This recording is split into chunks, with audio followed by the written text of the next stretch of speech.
Terima kasih, saudara, Anda masih bersama kami di Kompas Petang. Wakil Ketua Umum Relawan Pro Jokowi, Freddy Damanik, diperiksa polisi sebagai saksi kasus tudingan ijazah palsu Presiden ke-7 RI Joko Widodo pada Kamis pagi. Freddy diperiksa setelah kasus dinyatakan naik tahap penyidikan.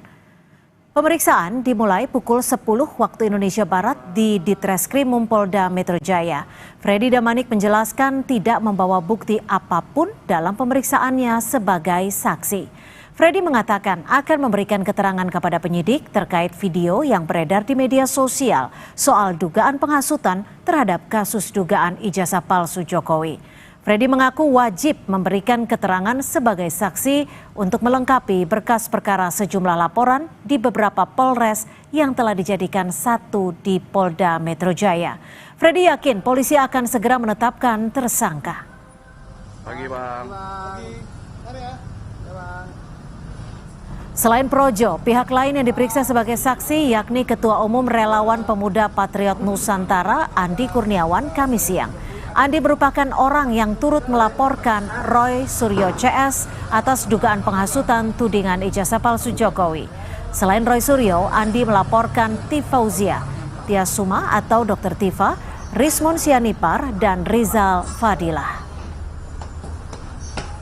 Ini LP Pak Jokowi ini sudah naik menjadi penyidikan, maka konsekuensinya saya juga harus memberikan keterangan sebagai saksi dalam perkara ini, dan hari ini saya dipanggil sebagai saksi atas laporan Pak Jokowi.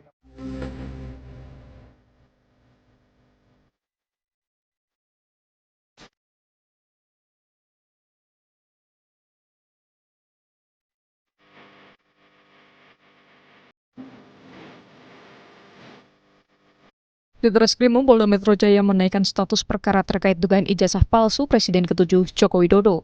Penyidik menggabungkan 6 laporan terhadap Roy Suryo CS di berbagai Polres. Polisi mengumumkan adanya unsur pidana dari dugaan pencemaran nama baik dan penghasutan serta penyebaran berita bohong berkaitan dengan tudingan ijazah palsu Jokowi. Dalam gelar perkara disimpulkan ditemukan hasil penyelidikan sudah ditemukan dugaan peristiwa pidana sehingga perkaranya ditingkatkan ke tahap penyidikan.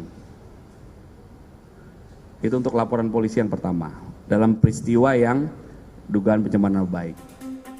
Menanggapi naiknya status perkara pencemaran nama baik dan penghasutan Presiden ke-7 Joko Widodo dan berpotensi ditetapkan sebagai tersangka, Roy Suryo mengaku tak gentar. Namun, Roy juga menegaskan Jokowi harus membuktikan keaslian ijazahnya jika keberatan dengan hasil analisanya. Nggak lihat saja, kalau gentar kan sudah bisa kelihatan. Alhamdulillah Dr. Rismon, saya, Dr. Tifa, dan semua itu kita tetap setia mengedepankan kejujuran dan fakta. Perkara nanti apakah Polda Metro akan meneruskan dan menyidik, ya itu tugas mereka. Kita harus hormati juga, dan tugas dari para penyidik itu adalah menerima dan mengupayakan sesuai dengan mungkin keinginan dari pelapor, tapi jangan lupa kita juga punya hak yang sama. Kita analisis kan adalah ijazahnya. Jadi benarnya kalau nanti ternyata orangnya kemudian pemilik ijazah itu yang keberatan, ya dia juga harus memastikan bahwa itu memang ijazah aslinya dia. Hal serupa juga diungkapkan terlapor Rismon Sianipar. Rismon juga mengatakan akan melawan kriminalisasi terhadap dirinya. Selain itu, ahli digital forensik ini yakin bukti-bukti yang dipaparkan saat gelar perkara khusus di Bareskrim adalah bukti ilmiah. Ini tidak gentar sama sekali untuk menghadapinya, karena kami berbasis ilmiah dan berbasis sains dan fakta-fakta di lapangan, sehingga kami akan lawan segala bentuk kriminalisasi terhadap kami. Kami tidak gentar sama sekali, kami akan melanjutkan perjuangan ini karena kami tidak ingin ke depan seorang presiden memiliki latar belakang pendidikan yang diragukan oleh publik. Bergulirnya kasus tudingan ijazah palsu, Presiden ke-7 Joko Widodo menduga ada agenda politik yang berniat menurunkan reputasi politiknya. Tim Liputan Kompas TV. Mantan Wakil Menteri Desa Pembangunan Daerah Tertinggal dan Transmigrasi Paiman Raharjo mengambil langkah hukum terkait polemik ijazah palsu Jokowi yang menyeret nama dirinya. Usai melaporkan Roy Suryo, Rismon Sianipar, dan Beator Suryadi.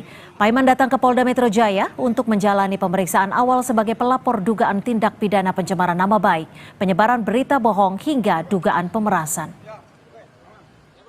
Penyebaran berita bohong, pencemaran nama baik, dan pemerasan. Sedangkan yang terlapor adalah Roy Suryo, Rismon, kemudian Hermanto, dan Bambang Suryadi Bitor. Nah, tentunya laporan ini terpaksa kami lakukan karena teman-teman sedulur Jokowi di daerah-daerah itu sudah melakukan aksi ya, termasuk di Polda saat demo kemarin Pak Kapolda, Pak Kapolda menemui. Nah, kami selaku orang yang yang dirugikan mengambil langkah ini agar tidak terjadi kegaduhan, maka kami melaporkan mereka ke jalur hukum. Untuk mengetahui perkembangan pemeriksaan pelapor dugaan penghasutan buntut tudingan ijazah palsu Presiden ke-7 Joko Widodo, kita sapa jurnalis Kompas TV Renata Panggalo dan juru kamera Denny Joshua di Polda Metro Jaya. Renata, apa saja yang didalami penyidik Polda Metro Jaya dalam pemeriksaan pelapor hari ini? Renata.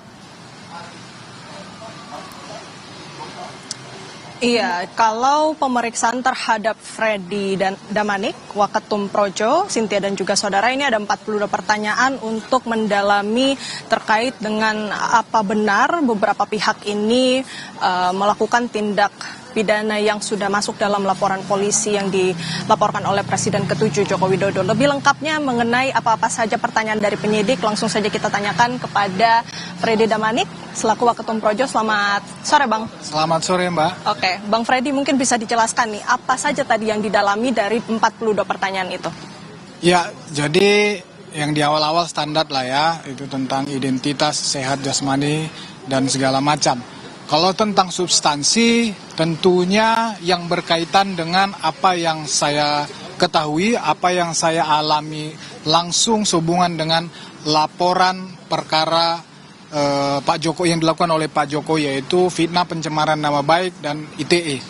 Nah, saya kebetulan ada ya peristiwa di mana saya berhubungan langsung dengan para yang terduga telah melakukan tindak pidana, misalnya Rosuryo, Tifa, Rismon. Saya ada di dalam satu acara dengan mereka. Kemudian saya juga ditanya tentang video-video lain yang saya ketahui juga yang ada misalnya di YouTube ya, dan media sosial lainnya, yang tentunya yang di dalam video itu intinya mereka mengatakan bahwa ijazah Pak Jokowi itu palsu, termasuk juga skripsinya palsu. Itulah yang digali oleh penyidik. Saya dikonfirmasi itu benar tidak saya yang di video itu, ya benar tidak itu saya satu forum dengan mereka tadi yang saya sebut nama-namanya tadi, apa yang mereka katakan, ya apa yang saya katakan. Nah, itulah yang digali oleh penyidik. Sehubungan dengan itu semualah. Oke, hari ini cukup dengan saksi pelapor saja atau sebenarnya ada peluang mungkin nanti polisi akan mendatangkan saksi terlapor dan melakukan konfrontasi gitu, Bang? Ya, saya rasa penyidik sangat profesional ya.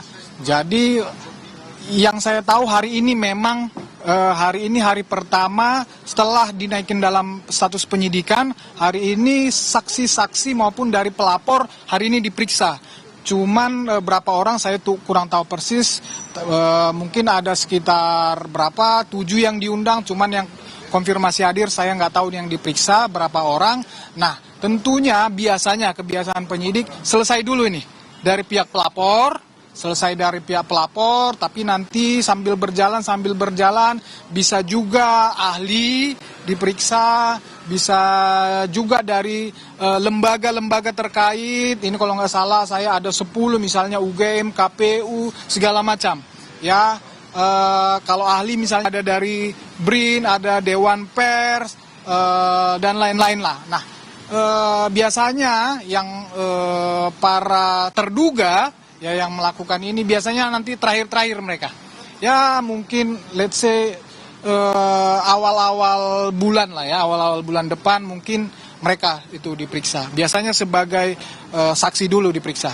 Terima kasih banyak Bang Freddy. Terima kasih. Terima kasih. Ya, dan itu dia Cynthia wawancara kami bersama dengan Freddy Damanik. Jadi memang tadi yang ditanyakan oleh penyidik ini seputar konfirmasi terhadap Freddy Damanik mengenai kehadirannya di dalam beberapa forum gitu dan sempat berinteraksi juga dengan beberapa nama. Sejauh ini memang terlapor ada 4, kemudian di media kemudian sempat berkembang gitu, ada 12 nama. Ini juga yang tadi sempat kami tanyakan kepada Freddy Damanik bagaimana tanggapannya mengenai kemudian ini ada 12 nama yang berkembang.